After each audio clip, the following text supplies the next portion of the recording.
On the day I was diagnosed, I was at work and I had been for a smear test a couple of days before, and I had a call from the doctor to say, could I come in? She had something to discuss with me, so of course I thought it was bad. Asked a friend to come with me and went in, and she just said, I'm really sorry, but it's cancer. And all of a sudden this big black cloud just came over my head, and it was just horrendous. There was no tears, I was just numb really. I had to make the phone call to Mum in England. That was awful. It was 4 in the morning when I woke her up, and as soon as I spoke to her, that's when the tears came, and it was horrible. It was awful. But she just dropped everything and came over and was with me pretty much 24 hours later. And that was the day life, as I knew it, kind of ended, and this new craziness started. I've been married to Richard for the last 43 years. I have 2 sons, adult sons of course. My oldest son, Darren, he's got a partner and he's got 2 little girls, Katie and Jasmine. And then there's my other son, Andrew. Andrew's got a slight disability. I had an appointment to go to.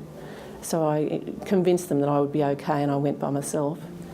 And he said to me, you know, you've got cancer. And my exact words were, bugger, what are we going to do about it? I always feel that I have to be strong for the members in my family. But that same year, Andrew had been through a very big brain operation, and he was so strong during that and so positive that I felt that I had to be the same. So that sort of helped all of us get through it, I think. The big issues can really be summed up under one general heading. We talk about something called the survivorship phase. Now, survivorship is a problem for anybody with any cancer. It doesn't matter whether they have a cancer that is good in terms of the prognosis or whether they have a cancer with a poorer prognosis. Survivorship is the living with the issues that the cancer and its treatment has caused. Well, I was working in a hospital and there'd been a bit of gastro around, and I had a few belly aches and a few tummy symptoms, but I didn't really pay any attention to them. Hey Mum, can I watch TV? And then one day, John was actually away. He was at a conference, and I was at home, and I hadn't really slept. I'd had some abdominal pain overnight, and the next morning I was sort of feeling around, and I felt like I had a big lump in my tummy. So I went to the emergency department, and they did a CT scan, and that's where they realised that I had a mass in my tummy. So I was diagnosed with cervical cancer. I'd had some mid-cycle bleeding about 3 months before, and just thought because I was on the pill, wasn't taking the pill properly, or it was just a bit strange. So I had gone over to the UK for my usual trip home, and when I was there, realised something was wrong because the bleeding had got more frequent. So as soon as I got back, I went for my pap smear, and obviously that's when they diagnosed it. The problem was that I had all the lymph glands in my groin were up. They were quite hard, and so there was a concern as to whether the cancer had spread to the lymph. So when I had scans, it was quite stressful, because we didn't know whether it would be kind of late stage cancer or if it could still be early stage. But thankfully it was just stage 1. It had stayed in my cervix, so hadn't spread too much. Such a nice day. When you're first diagnosed, a million questions come into your head, and it's not until later on that you actually get answers to them, and it's terrifying. I think any patient diagnosed with cancer always asks why me? It's a question actually you shouldn't ask, because it's going to affect 50% of the population at some point. So it's just disappointing for me that it happened when I was 29 and kind of at a stage of life where I wanted to have children and things. You also have questions about what will the next 6 months, what treatment, how am I going to feel, what's involved really.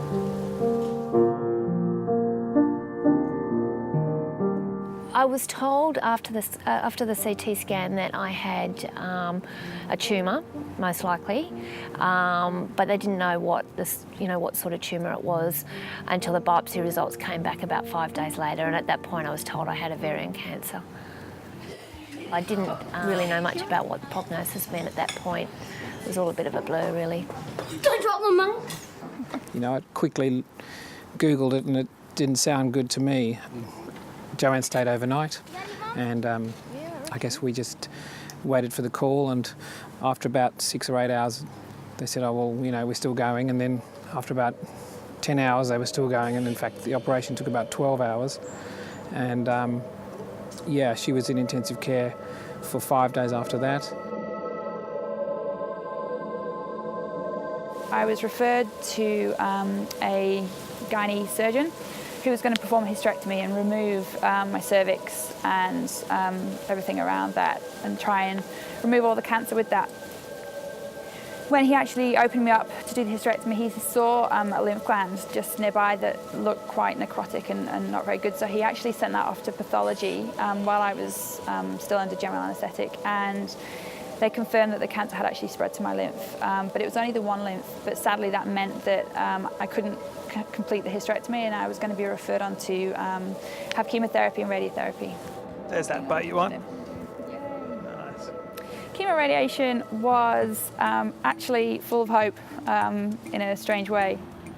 You have this cancer growing inside you, and it's a horrible thought. So as soon as you start treatment, you think I'm killing the cancer. I'd actually named my cancer Colin, so every day I would think about Colin being poisoned and killed, and yeah, not very happy with me. So yeah, it's quite a positive time. In the chemo suite, you get to speak to other cancer patients, which I found really helpful. I had a platinum treatment, so actually I didn't lose my hair, which was great because when you're having good days, no one actually knows you're sick. Chemo made me sick as a dog. It's not a nice experience, of course. It's not there to be. It's there to poison you and to poison the cells. I was off food. The smell of food made me feel sick, and so I lived off juice, basically. Just one of those things that you have to go through, you know, in your cancer treatment. What was very interesting for me was actually the radiotherapy. Is this big machine goes around, you don't feel it, there's no pain, there's no sickness. You actually don't think it's doing anything until all your little hairs fall out and you think, oh, okay, well they've gone, so it must be doing something. And then the side effects start, which aren't very pleasant for both chemo and radiotherapy, but in a way you know it's doing something if you get those side effects. It took 7 weeks of chemo radiation. When you're going through treatment, you try and find positives every day. You have to find something to laugh about. The fact that the life you had planned didn't really involve this. And I think of one occasion where we were waiting, I just had my first scan, and we were waiting to find out what stage my cancer was. Was it stage 4 or was it an early stage? And Mum and I were both nervous in the waiting room, and so we needed the toilet. So we walked to the toilet, there was only one toilet. She goes, oh, if you're dying, you go first. I said, Mom, I'm not dying. She goes, oh, sorry. So you have to find funny things to get you through such a horrible experience. I'm now on my third lot of chemo. That was nearly, so it was about 3.5 years ago it was that I was diagnosed. And my journey since then hasn't been too terrible.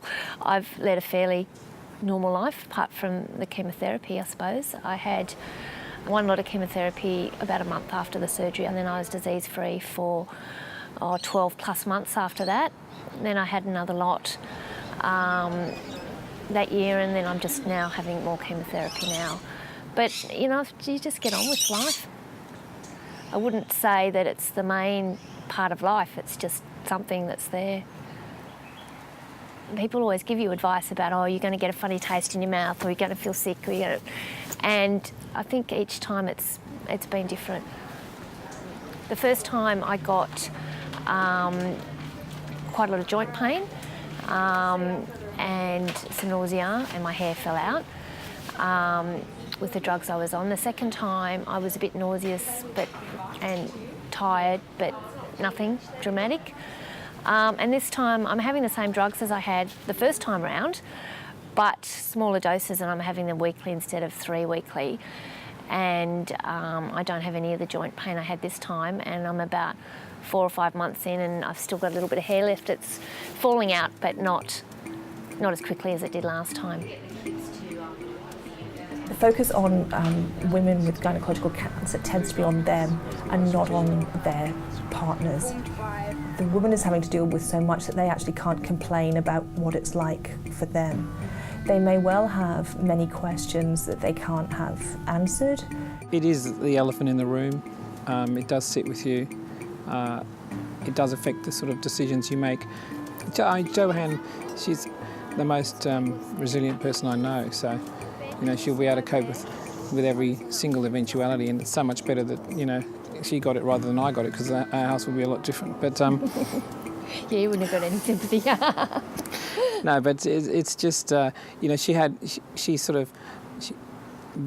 belittling it even now. I mean, she had to have a stoma for the first 12 months, which just wasn't pleasant for her, and I think a stoma is like a bag that catches fluid and things.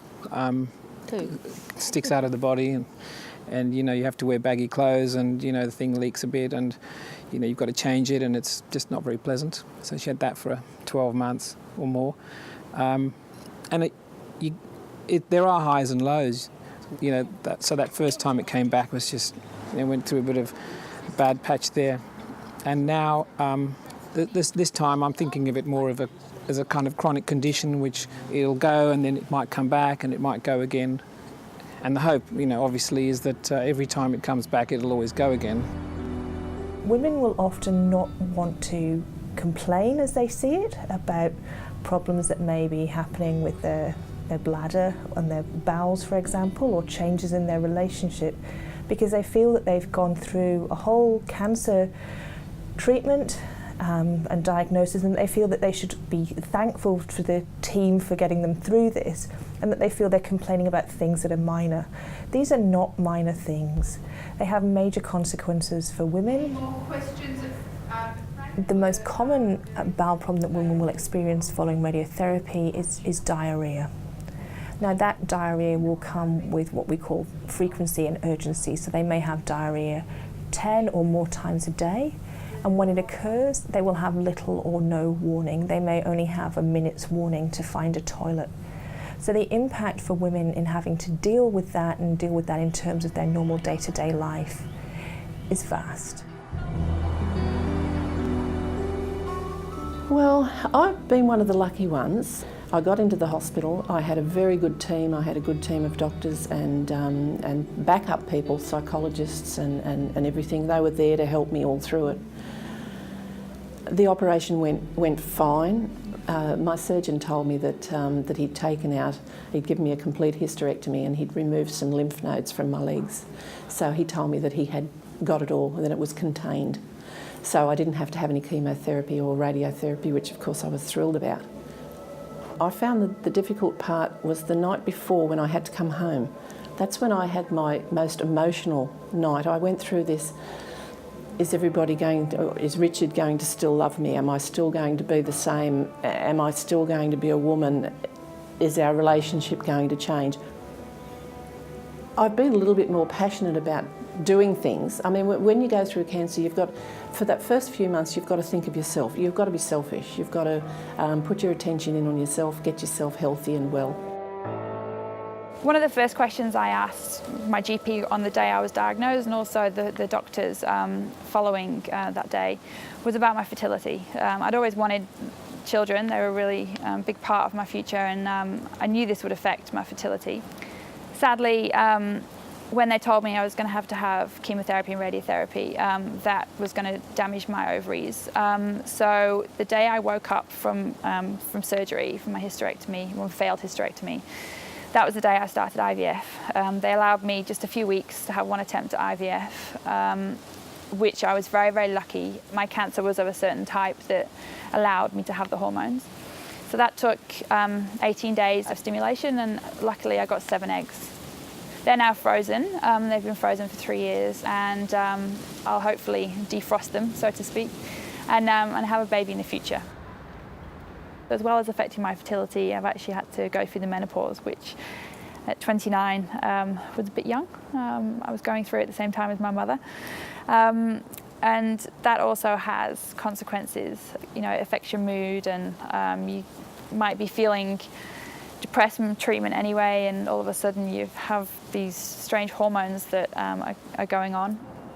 I dealt with menopause by just going back on hormones, so I'm on the pill again, just to try and help me with the side effects, which is fine. Just a little bit of hormone goes a long way.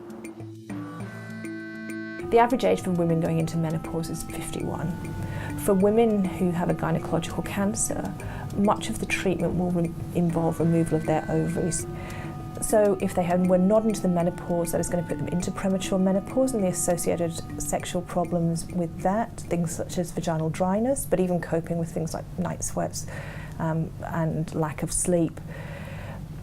They may receive radiotherapy as part of their treatment, again putting them at risk of something called vaginal stenosis or narrowing of the vagina. On top of all that, they're also dealing with coming to terms with their changed body image. The scar may be a major issue for them, and they may feel that they can't talk openly to their partners. Often misconceptions can occur relating to sexual function.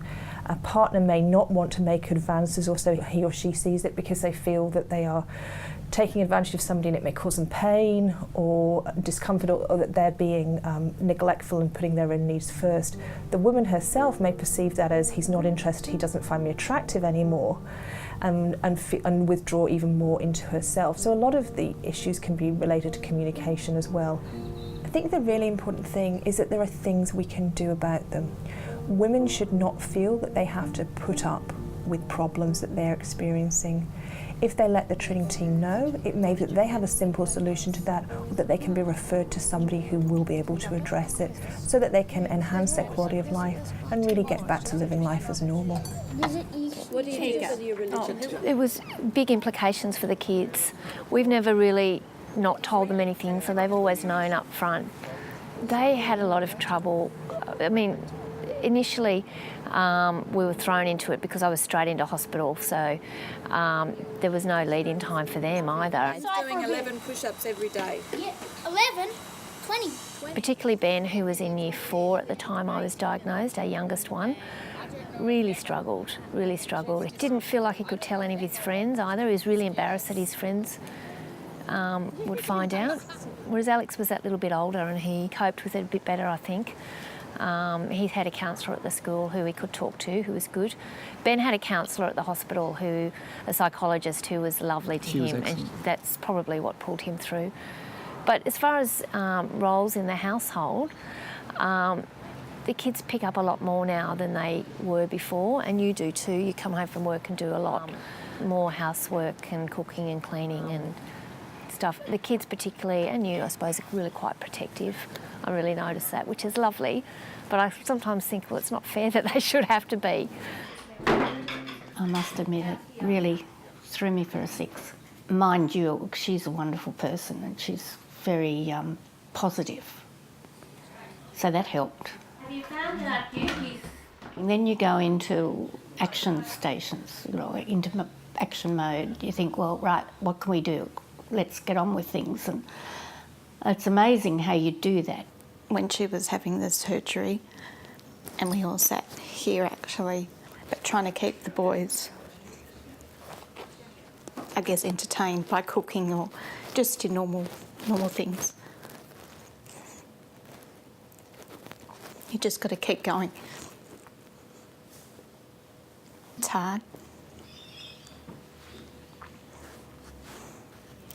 Because you don't know what's going to happen. You can hope that the chemo will do its job. But you don't know. You can hope for the best.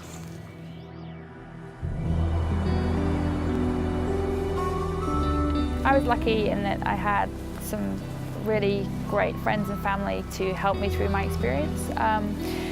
But the way I describe it is, imagine you're actually standing on a tightrope and your friends have got hold of one end and your family have got hold of the other. And if you fall, if you lose it, you're going to carry them with you.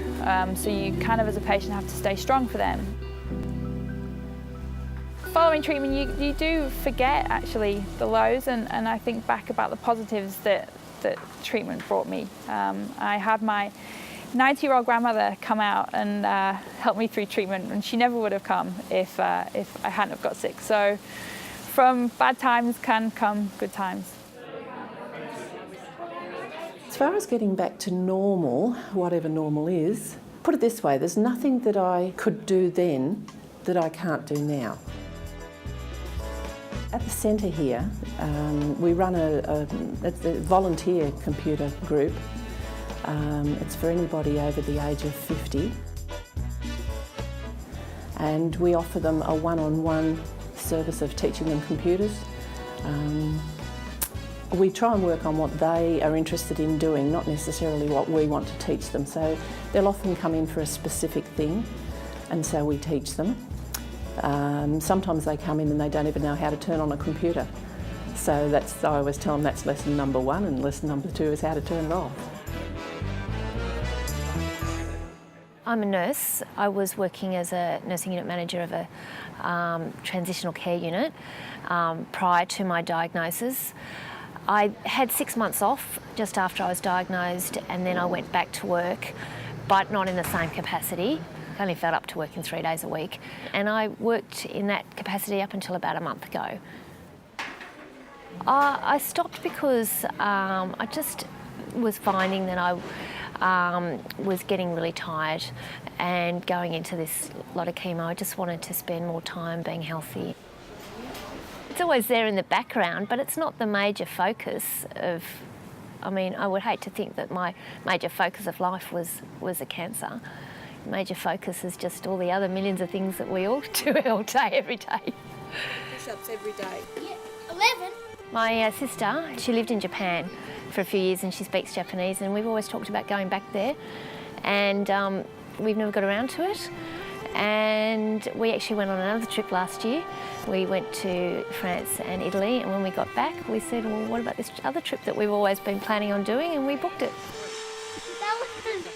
Well, because I was just under 40 when I was diagnosed, the hospital suggested I have genetic testing done, which I did, and they found that I was BRCA breast cancer 1 gene positive.